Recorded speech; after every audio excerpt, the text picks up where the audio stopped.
Guyana, the region and the world. Compiled in the News Talk Radio newsroom and powered by DemeraraWaves.com.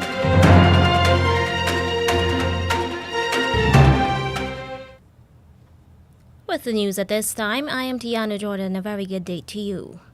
To begin the news, here's a look at the leads. The People's National Congress reform is adding more conditions for power sharing.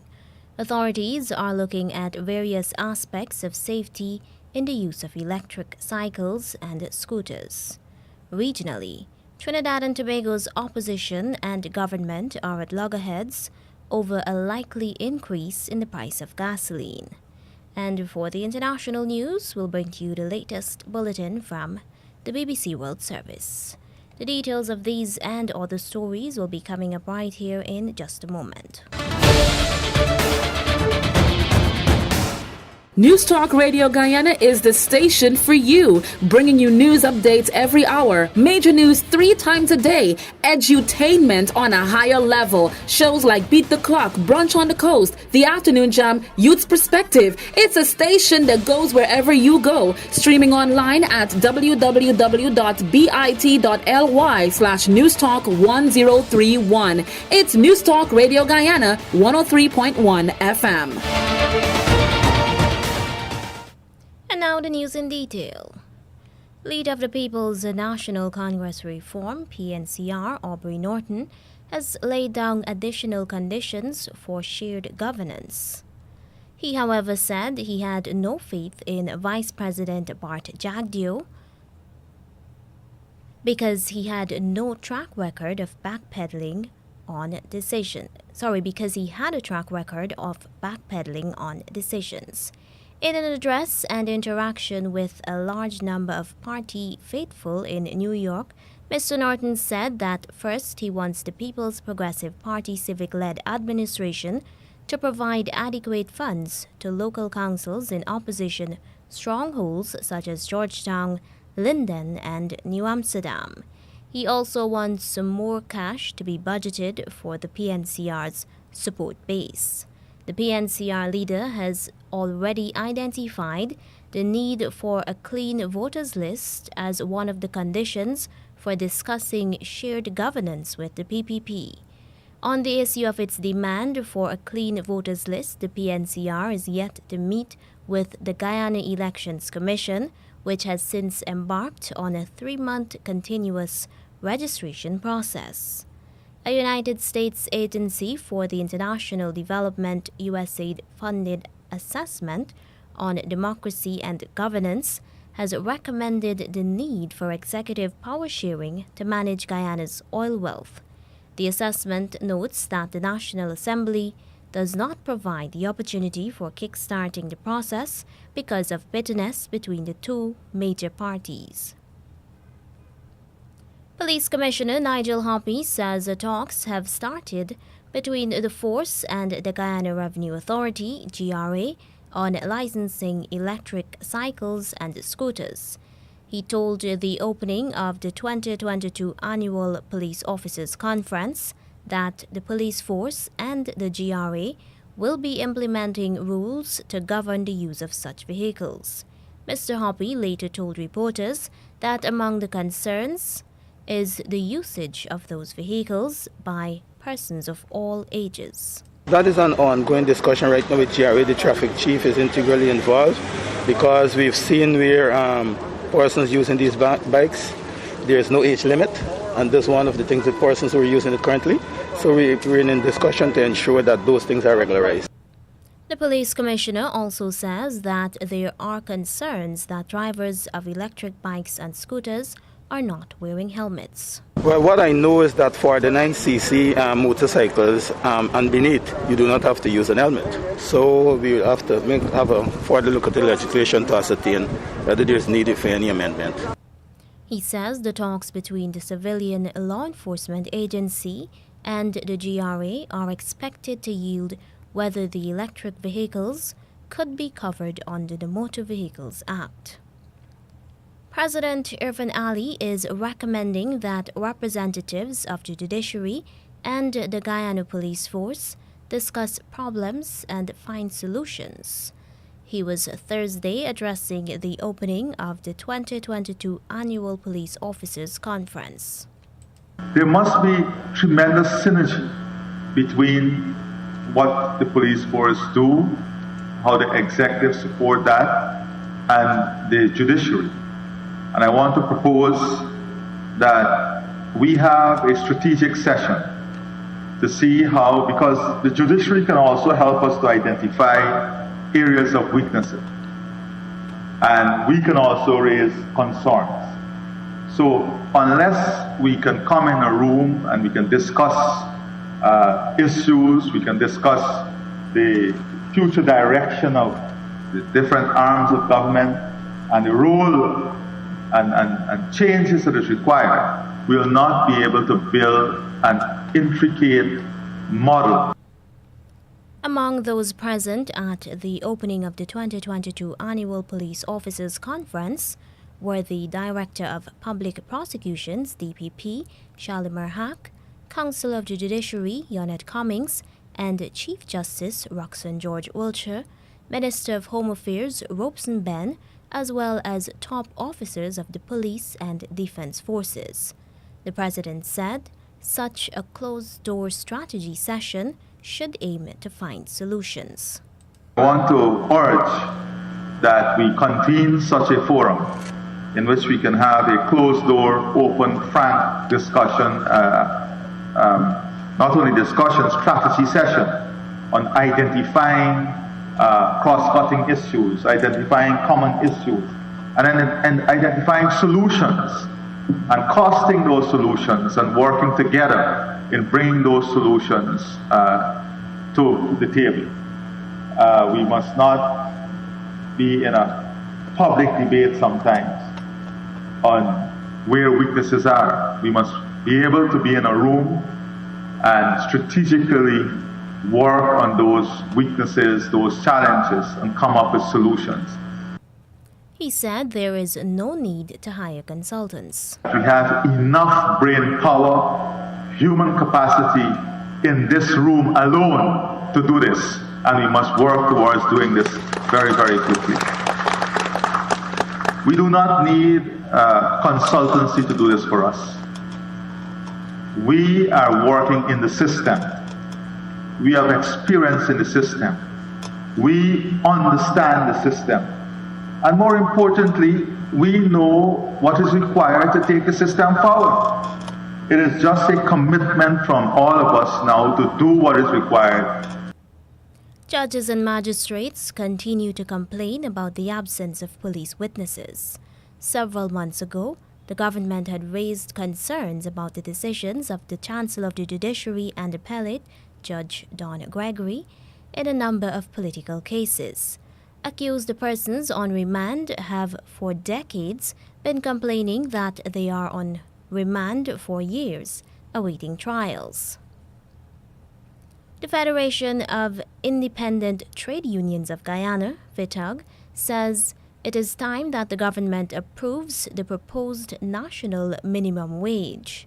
That amount has been proposed unanimously 2 months ago by the National Tripartite Committee was $60,000 per month, but FITUG says since NTC Chairman Joseph Hamilton had said that the proposed new minimum wage would have been taken to Cabinet, nothing else has been said.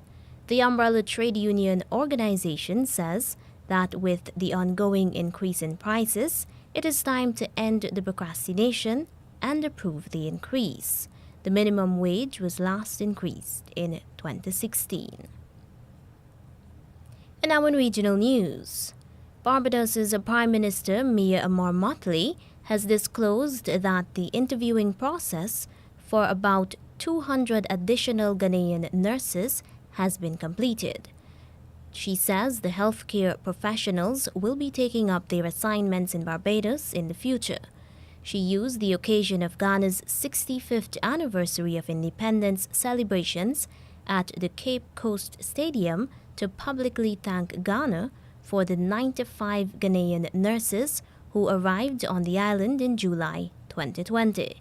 She says The Ghanaian nurses have been making a difference in Barbados' health sector. Trinidad and Tobago's Opposition United National Congress, UNC, is condemning Prime Minister Dr. Keith Rowley for hinting that people may soon pay more for gasoline. Earlier this week, Dr. Rowley said the current high prices of oil on the world market would not insulate Trinidad and Tobago, as the country has been importing crude oil to refine it for export. Oil and gas prices have been fluctuating on the international market as a result of the Russian invasion of Ukraine on February 24th.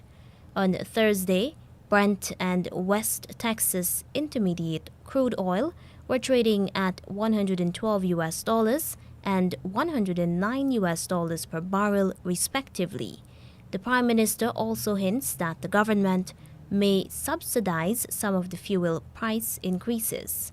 But UNC Senator Damian Leiter claimed these statements by Rowley were evidence of the government seeking to wage war on citizens. He was concerned that people could be paying double or more for gas. Leiter warned that any increase in gas prices could have a knock-on effect on other goods and services. The director of the Pan American Health Organization, PAHO, Dr. Carissa Etienne, is warning countries that it is too soon to lower their guards as the world observes the second anniversary of the coronavirus, COVID-19, being characterized as a pandemic. She cautions that when places relax measures at the wrong moment, transmission spikes dangerously and more lives are lost. Etienne said public health measures are being lifted in many parts of the Americas, including the Caribbean. The Dominican-born Etienne urged countries to base decisions on risk assessments and health data, and to tighten public health guidance if cases go up. She says COVID-19 is likely to be here to stay, and the world must learn to live with the virus. Reflecting on the past 2 years of the pandemic, Etienne said that the Americas has been hit harder than any other region in the world, with more than 2.6 million lives lost, half of all global deaths.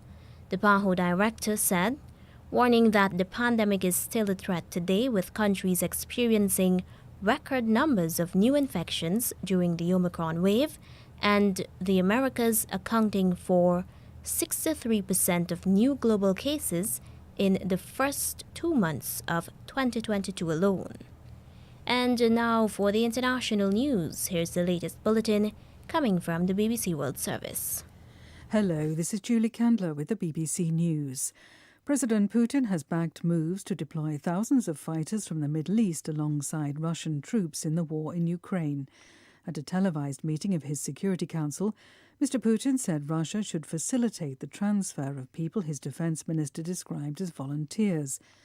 A senior U.S. official recently accused Moscow of trying to recruit Syrians. Russia has been a key player in Syria's civil war. Ukraine's President Volodymyr Zelensky said President Putin's plan was more evidence of his brutality. Now the Syrian mercenaries who do not differentiate who speaks which language here, which church they go to, which party was used to support those mercenaries who just simply go to kill, to an alien land, alien for them in any way. The BBC has learned that Moscow has been recruiting mercenaries from the Russian paramilitary group Wagner to fight in Ukraine. The recruitment began weeks before the invasion was launched. One Wagner source told the BBC that he had taken part in a military operation near the Ukrainian city of Kharkiv in the first days of the fighting. He said members had been recruited by Russian military intelligence. Wagner fighters have been accused of human rights abuses in Syria and Libya. Several Ukrainian cities have come under Russian attack for the first time since the start of the invasion. From Kiev, Lise Doucette reports. On this 16th day of war, Russia is striking new targets. Ukrainian officials say there were the first 3 strikes on Dnipro, a city in the country's center, which has become a refuge for people fleeing places under incessant Russian fire. Today in Dnipro, a shoe factory, an apartment block, and a kindergarten are reported to have been hit. As this war widens and intensifies, efforts continue to rescue those trapped by shelling and sieges. There are supposed to be 12 humanitarian corridors, but in most of them, ceasefires soon fall apart. European leaders have said they want to phase out fossil fuels from Russia by 2027 at a summit in France. The EU relies on Russia for most of their imports of gas and oil. The European Commission chief, Ursula von der Leyen, said it was vital to end that dependence, though it would take time. In the midterm, this means getting rid of our dependency on Russian gas by diversification of supply, by massively investing in renewables. Renewables are homegrown, they create jobs here in Europe. They are a strategic investment in our security and in our independence. The EU leaders are also preparing a fourth package of sanctions against Russia for the war in Ukraine. World news from the BBC. India has expressed its regret after accidentally firing a missile into Pakistan. It said the incident on Wednesday was a result of a technical malfunction which took place during routine maintenance. It promised to carry out a full inquiry.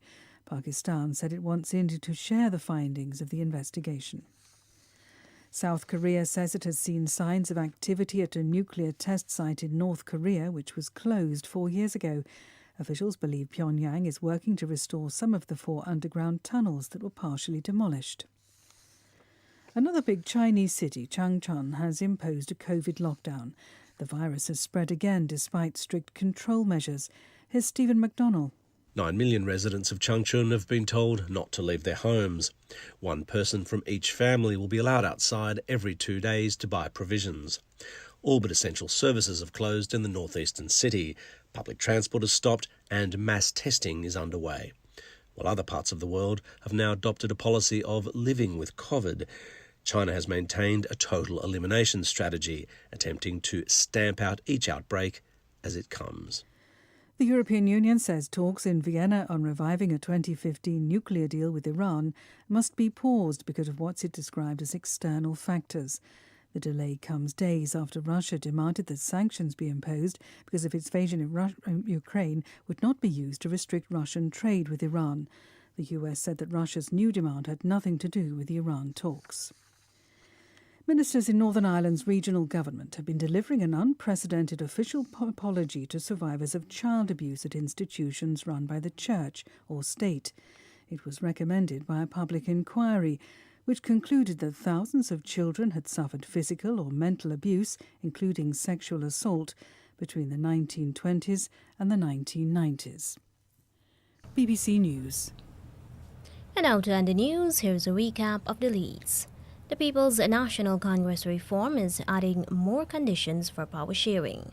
Authorities are looking at various aspects of safety in the use of electric cycles and scooters.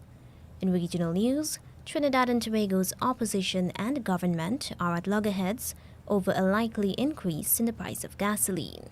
And that's the news to the moment.